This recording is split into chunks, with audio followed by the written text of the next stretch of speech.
Ya, Assalamualaikum warahmatullahi wabarakatuh. Kembali lagi bersama saya. Pada kegiatan hari ini kita akan melanjutkan mata kuliah fungsi khas besar 2 SKS yang merupakan mata kuliah wajib di Prodi Pendidikan Matematika. Bab yang akan kita bahas adalah deret Fourier, yang merupakan kelanjutan dari pertemuan kita kemarin yang membahas terkait fungsi gamma dan fungsi beta. Nah, sebelumnya akan kita bahas definisi dari fungsi periodik. Fungsi f(x) adalah fungsi periodik dengan periode t yang lebih dari 0 jika memenuhi f(x) ditambah t sama dengan fx untuk semua x.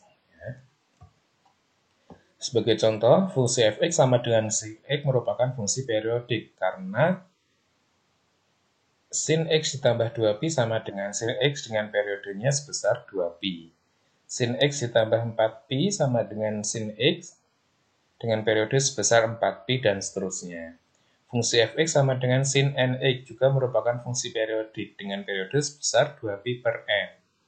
Fungsi f(x) yang sama dengan tangan x juga merupakan fungsi periodik dengan periode sebesar 2pi atau 360 derajat ya. Fungsi f(x) yang sama dengan c atau fungsi konstan dengan c sembarang konstanta dari fungsi periodik juga merupakan fungsi periodik yang memiliki sembarang bilangan positif sebagai periodenya. Oke. Nah, ini ada beberapa contoh fungsi periodik yang kita nyatakan dalam bentuk gambar ya. Ini adalah fungsi periodik sebesar periodenya sebesar 10 ya, dari min 5 sampai 5 ini. Ini sebesar periodenya sebesar 6 dari 0 sampai 6 ini ya periodenya. Kalau ini periodenya sebesar 2pi dari 0 sampai 2pi. Kalau ini periodenya sebesar 2pi ya juga ya. Oke. Contoh 2, kita diminta untuk menggambarkan grafik dari fungsi berikut. Fx sama dengan sin x pada interval 0 kurang dari sama dengan x kurang dari pi dan bernilai 0 untuk pi kurang dari sama dengan x kurang dari 2pi dengan periode otomatis sebesar 2pi. Nah, kalau kita gambarkan, maka kita menggambarkan dua buah fungsi, yaitu fungsi sin x pada interval 0 sampai pi dan fungsi konstan 0 dari pi sampai 2pi. Ini merupakan fungsi periodik.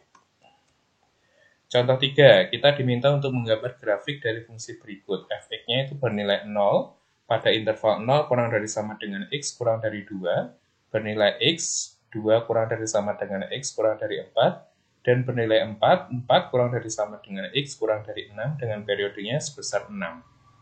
Berarti kita menggambar fungsi fx sama dengan 0 pada interval 0 kurang dari sama dengan x kurang dari 2, kemudian fx sama dengan x pada interval 2 kurang dari sama dengan x kurang dari 4, kemudian fungsi fx sama dengan 4 pada interval 4 kurang dari sama dengan x kurang dari 6.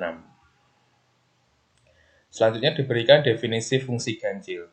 Fungsi fx disebut sebagai fungsi ganjil jika berlaku f min x sama dengan min fx. Sebagai contoh, fx sama dengan x pangkat 3. Apakah dia merupakan fungsi ganjil? Kita cek aja ketika kita masukkan f min x, berarti kan min x dipangkatkan 3. Atau min x pangkat 3, berarti sama aja dengan min fx. Nah, f min x sama dengan min fx, maka fx sama dengan x pangkat 3 adalah fungsi ganjil. Kita coba untuk f sama dengan 2x, kita ganti x-nya dengan min x. Berarti f min x sama dengan 2 kali min x atau min 2x. Berarti dengan kata lain sama dengan min fx. Maka f min x sama dengan min fx. Berarti fx sama dengan 2x adalah fungsi ganjil. Selanjutnya, fungsi fx sama dengan sin x ini juga merupakan fungsi ganjil ya. Kita coba aja f min x sama dengan sin min x. Sin min x sama dengan min sin x sama dengan min fx. Begitu juga untuk fx sama dengan tangan x itu juga merupakan fungsi ganjil. Karena f min x sama dengan tangan min x sama dengan min tangan x sama dengan min fx. Definisi berikutnya adalah definisi fungsi genap. Ya. Fungsi fx disebut sebagai fungsi genap jika berlaku f min x sama dengan fx. Sebagai contoh, fx sama dengan 2x kuadrat. Berarti kita ganti x-nya dengan min x. F min x sama dengan 2 kali min x kita kuadratkan, yaitu x kuadrat. Sama saja dengan 2x kuadrat. Kembali lagi menjadi fx. Berarti f min x sama dengan fx. Maka fx sama dengan 2x kuadrat adalah fungsi genap. Begitu juga untuk fx sama dengan x pangkat 4. F min x sama dengan min x pangkat 4. Berarti sama aja dengan x pangkat 4, berarti sama dengan fx. Maka f min x sama dengan fx, dia adalah fungsi genap. Ya. Kemudian fx sama dengan cos x, ini juga merupakan fungsi genap. F min x sama dengan cos min x, sama dengan cos x sama dengan fx. Jadi, fx sama dengan cos x adalah fungsi genap. Nah, kalau kita diminta mencari tahu apakah fx sama dengan e pangkat x ditambah e pangkat min x adalah fungsi genap, pasti dia fungsi genap. Kenapa? Karena ketika kita masukkan f min x, kan e pangkat min x ditambah e pangkat min dari min x. Berarti e pangkat min x ditambah dengan e pangkat x. Bisa kita tukar posisinya, dia kembali lagi menjadi fx. Maka f min x sama dengan fx. Maka fungsi x yang sama dengan e pangkat x ditambah e pangkat min x adalah fungsi genap. Selanjutnya kita akan membahas definisi dari deret trigonometri.